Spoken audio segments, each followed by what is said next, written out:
अस्सलाम वालेकुम। मेरा नाम डॉक्टर मैर है और आज हम बात करेंगे अगर आप शहद का इस्तेमाल करते हैं तो शहद के आपके जिस्म पे क्या मुस्बत असरात आते हैं, यानी कि क्या क्या फ़ायदे होते हैं।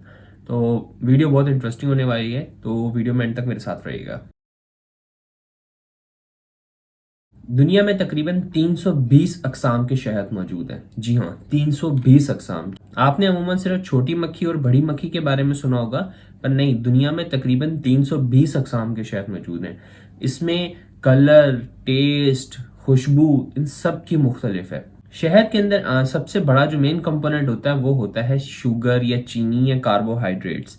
लेकिन इसका मतलब ये नहीं है कि शहद में इसके अलावा कुछ नहीं है। शहद में इसके अलावा बहुत सारी चीज़ें हैं। इवन इतनी सारी चीज़ें हैं कि आज तक हम शहद को सही तरीके से समझ नहीं पाए। मेडिकल के अंदर शहद के अंदर हमें मिलता है जिंक, हमें मिलते हैं मिनरल्स, हमें मिलते हैं एंटीऑक्सीडेंट्स। एंटीऑक्सीडेंट्स वो केमिकल्स होते हैं जो आपको कैंसर वगैरह होने से बचाते हैं। इसके अलावा बहुत सारे अमाइनो एसिड्स और वाइटामिन वगैरह, मतलब बेतहाशा चीजें हैं जो कि शहद के अंदर मौजूद है। शहद का आमतौर पे जो घरों में इस्तेमाल किया जाता है वो ज्यादातर खांसी और गले की खराश के इस्तेमाल के लिए किया जाता है, लेकिन इसके अलावा भी इसके बहुत से फायदे। शहद अगर आप इस्तेमाल करते हैं तो ये बहुत सी साइंटिफिक स्टडीज से ये बात प्रूवन है कि जो हार्ट कंडीशंस होती है ना बहुत सारी, उससे जो शहद होता है आपको बचा सकता। इसके अलावा हमारे जो सांस के मसाइल होते हैं, खास तौर पर जिनको गर्दो गुबार से एलर्जी रहती है या रात को सोते वक्त उनका नाक वगैरह बंद हो जाता है, या वो लोग जिनको नज़ला रहता है, इसके अलावा भी एस्थमेटिक लोग, इन सब के अंदर भी ये देखा गया है कि वो लोग जो शहद इस्तेमाल करते हैं उनकी हेल्थ बाकियों से बेहतर रहती है।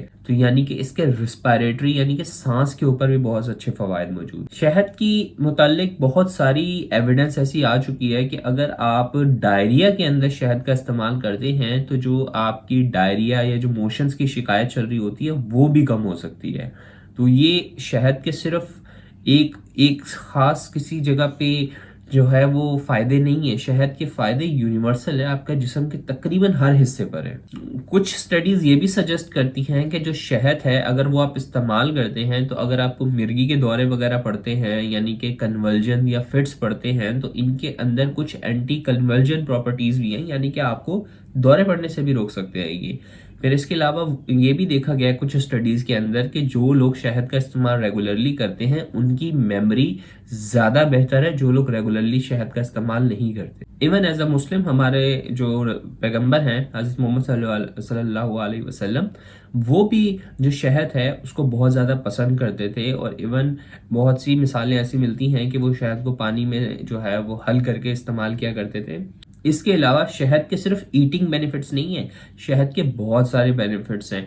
इवन जो इजिप्शियंस हैं, अगर आपने देखा हो वो जो ममीज और वो सारे दिखते हैं पिरामिड्स वाले, ठीक है, मिस्री जो है, मिस्री जो पुराने लोग गुजरे हैं जो फिरौन वाले थे, उनकी जो साइंस थी वो काफ़ी एडवांस थी। तो वो ये देखा गया था कि वो शहद को बॉडीज़ को प्रिजर्व करने के लिए, यानी कि जो उनके बादशाह और जो बड़े लोग मरते हैं, कि उनका इजिप्शियंस का ये था कि वो बॉडी जो थी ना, डेड बॉडीज़ होती थी, उनको सेव करते थे। तो अब वो सेव करने के लिए कोई ख़ास केमिकल तो होता नहीं था उनके पास, तो वो लोग शहद में डुबो देते थे। और ये देखा गया है कि 2-2, 3-3, 4-4 हज़ार साल पुराना शहद भी निकला है और वो शहद बाकायदा खाने के काबिल है। और अगर कोई भी चीज़ शहद के अंदर रखी जाती है तो वो ख़राब नहीं होती। अब ये एक इंटरेस्टिंग प्रॉपर्टी है शहद की जो कि अभी तक सही तरीके से रिसर्च नहीं हो पाई है और इस पर मज़ीद रिसर्च चल रही है कि ऐसा क्या है शहद के अंदर कि ये किसी भी चीज़ को ख़राब नहीं होने देता जो भी शहद के अंदर डाली जाती है। इसके अलावा ज़ख़म पे शहद का बहुत अच्छा इस्तेमाल देखा गया है। ख़ास तौर पे वो लोग जो बर्न्स के पेशेंट होते हैं, जो झुलस जाते हैं, जिनकी स्किन जल जाती है, उसको ऊपर अगर शहद लगाया जाता है तो जरासीमों का जो है वो अटैक कम होता है, प्लस उनकी हीलिंग जल्दी होती है। तो एक शहद का सिर्फ मेडिकल में खाने का बेनिफिट नहीं, और भी बहुत सारे बेनिफिट्स हैं शहद के। अगर मुख्तसर किया जाए तो शहद एक बहुत अच्छी चीज़ है। शहद के बहुत ज़्यादा मेडिकल बेनिफिट्स हैं, लेकिन इसके लिए ज़रूरी है कि जो शहद आप इस्तेमाल कर रहे हैं वो असली होना चाहिए, ठीक है। एक शहद असली होता है जो कि बाकायदा तौर पे अगर आप ट्रीज वगैरह हों या फिर जो दरख्त होते हैं उसके ऊपर शहद की मक्खी ने जो छत्ता लगाया हुआ होता है वहां से निकाला जाता है। एक शहद होता है जो फार्मिंग के जरिए निकाला जाता है, जिसमें छोटे छोटे डब्बे जो डिफरेंट किस्म के फार्मर्स होते हैं वो इस्तेमाल करते हैं। اور تیسرا شہد ہوتا ہے جو کہ مکس کر کے چینی کی ملاوٹ کر کے بنایا جاتا ہے. اس میں سے جو فارمنگ والا شہد ہے وہ ایکسیپٹیبل تو ہے کہ یہ شہد ہے، لیکن اس کے اندر بھی کچھ فائدے اتنے زیادہ نہیں دیکھے جاتے کیونکہ اس کے اندر چینی کا استعمال کیا جاتا ہے. جی ہاں، جو فارمنگ کے اندر شہد نکلتا ہے وہ چینی اس کے اندر باقاعدہ انہیں کھلائی جاتی ہے. میں پرسنل وٹنس ہوں اس چیز کا، کیونکہ فارمنگ ہمارے جو زمینیں تھیں ان کے اوپر جو فارمرز ہیں وہ باقاعدہ ایئرلی بیسس پہ آتے ہیں وہاں پہ شہد کی جو ہے نا وہ مکھیوں کے چھوٹے چھوٹے ڈبے لے کر فارمنگ کے لیے. تو باقاعدہ وہ لوگ ہفتے کی تقریباً 40 kg چینی جو ہے نا واٹر میں مکس کر کے تو ان مکھیوں کے جو ڈبے ہوتے ہیں ان کے درمیان میں رکھتے ہیں تاکہ ان کے جو شہد بنائیں یہ مکھیاں وہ زیادہ میٹھا ہو. تو اس کا بھی وہ خاص بینیفٹ نہیں آتا، لیکن وہ شہد جو کہ آپ خود درخت سے توڑوا کے نکلواتے ہیں اس کا میڈیکل بینیفٹ بہت زیادہ ہوتا ہے. ٹھیک ہے نا. اور چینی والے شہد جو خود سے بنایا جاتا ہے فیکٹریوں میں اس کا تو کوئی خاص فائدہ نہیں ہے. اب اس کے علاوہ آپ نے ایک چیز سنی ہوگی کہ شہد جو ہے بیری کا شہد ہے یا پھر یہ سرسوں کا شہد ہے، یہ کسی مطلب آپ نے عموماً سنا ہوگا کہ یار یہ فصلوں کے نام سے کیسے لگایا جاتا ہے.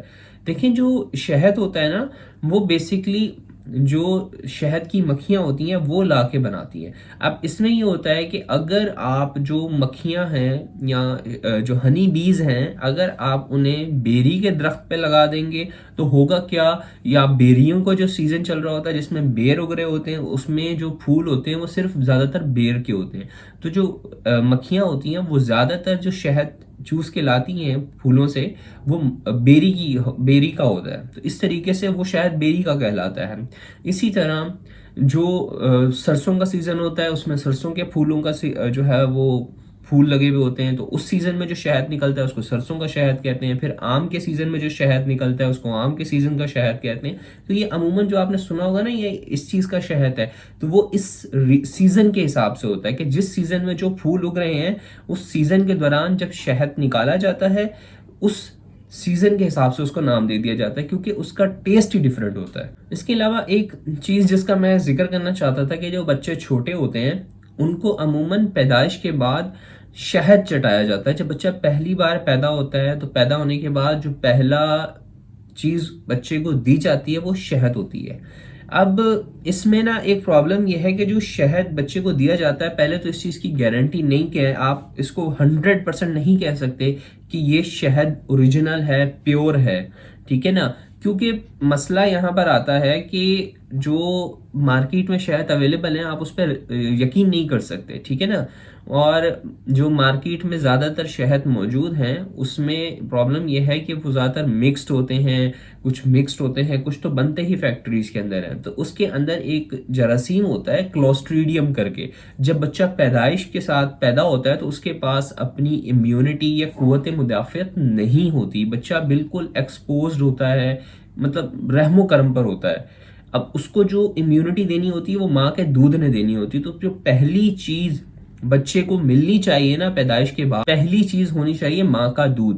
لیکن اگر آپ بچے کو شہد پلا دیتے ہیں تو ہوتا کیا ہے، کیونکہ وہ شہد پہلا تو 90% میں شیورٹی کے ساتھ کہہ سکتا ہوں کہ آپ کو پیور ملے گا نہیں. اگر مل بھی گیا تو اس کے اندر جراثیم ہوں گے. اب وہ جو جراثیم ہے کلوسٹریڈیم جس کی میں بات کر رہا ہوں اس کی وجہ سے بچے پیرالائز ہو جاتے ہیں، یعنی کہ بستر پہ آ جاتے ہیں، بہت سے مسائل ہو جاتے ہیں. اسی لیے ہم ڈاکٹرز ہمیشہ منع کرتے ہیں جو بچہ پیدا ہوتا ہے اس کو پہلی چیز ماں کا دودھ ملنا چاہیے، نہ کہ شہد یا کوئی اور میٹھا چیز. عموماً بچوں کو کھلایا جاتا ہے کہ جی یہ میٹھا پئیں گے تو اچھے سے بڑے ہوں گے.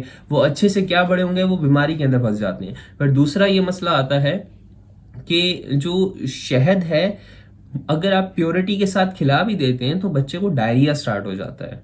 ٹھیک ہے. اب اس میں بہت سے لوگ آرگیو کرتے ہیں کہ شہد جو ہے وہ ہماری سنت کے حساب سے ہے، لیکن میں نے اپنی طرف سے ریسرچ کر کے دیکھی تھی تو مجھے کوئی بھی حدیث ایسی نہیں ملی تھی کہ جس کے اندر یہ بات ثابت ہو رہی ہو کہ بچے کو پیدا ہونے کے بعد شہد جو ہے وہ دینا چاہیے اسلامک کے حساب سے. لیکن اگر آپ کو ملی ہے تو پلیز میری جو ہے وہ ایجوکیشن کر دیجیے گا. لیکن میڈیکل میں جو فی الحال ریسرچز موجود ہے اس میں یہ کہ جو بچہ پیدا ہوتا ہے پیدا ہونے کے بعد اس کو لازمی جو ہے وہ آپ نے دودھ پلانا ہے ماں کا آدھے گھنٹے کے اندر، نہ کہ شہد. ٹھیک ہے نا. پہلی چیز جو بچے کے منہ میں جانی چاہیے وہ شہد نہیں ہونا چاہیے, وہ ماں کا دودھ ہونا چاہیے. ٹھیک ہے. اینڈ آئی ہوپ کہ جو یہ ویڈیو تھی یہ آپ کے لیے بہت زیادہ ہیلپ فل رہی ہوگی, آپ نے کچھ نیا نالج گین کیا ہوگا. اگر کیا ہے تو پلیز جو ہے وہ چینل کو سبسکرائب کیجیے گا, ویڈیو کو لائک کیجیے گا. That's all, this is doctor Umair signing off. اللہ حافظ.